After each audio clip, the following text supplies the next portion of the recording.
Hello everyone welcome to my channel. आज चाहिँ मैले आलुको अचारको रेसिपी लिएर आएको छु। त्यसको लागि चाहिँ मैले थोरै क्वान्टिटीमा आलु लिएको छु। आलुलाई चाहिँ हामी एउटा प्रेसर कुकरमा 1 कप पानी राखेर जस्ट 2 सिटी लाग्ने बेलासम्म चाहिँ यसलाई पकाउँछौँ। 2 सिटी लाग्ने बित्तिकै चाहिँ यसको फ्लेम बन्द गरेर हामी चाहिँ यसलाई सेलाउनलाई राख्छौँ।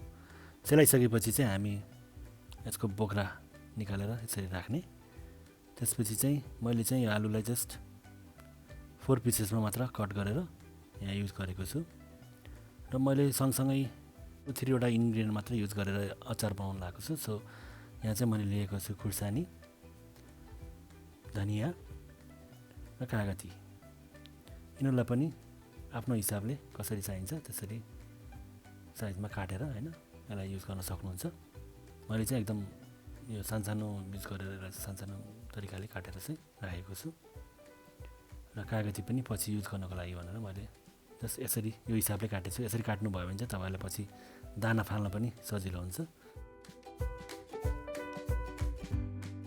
त्यसपछि एउटा बाउलमा काटेर राखेको आलु, खुर्सानी, धनिया राखेर चाहिँ हामी यसलाई चाहिँ राख्छौँ साइडमा। त्यसपछि एउटा प्यानमा तिल लिएर तिललाई भुट्छौँ। यो तिललाई बिस्तारै लो फ्लेममा भुट्दै गरेपछि यसलाई चाहिँ अलि हल्का ब्राउन हुन थालिसकेपछि मैले चाहिँ यहाँ चाहिँ 2टा खुर्सानी चाहिँ मैले रातो खुर्सानी एड गरेको छु। यो रातो खुर्सानी मैले किन एड गरेको छु भन्दा नर्मली हामी बाहिरको धुलो खुर्सानी प्याकेटवाला युज गर्छौँ। सो त्यो भन्दा चाहिँ यसरी घरमै यसरी बनाएर खायो भने चाहिँ यो राम्रो हुन्छ। त्यसपछि हामी यसलाई सेलाइसकेपछि मिक्सरमा राखेर यसको फाइन पेस्ट बनाउँछौँ।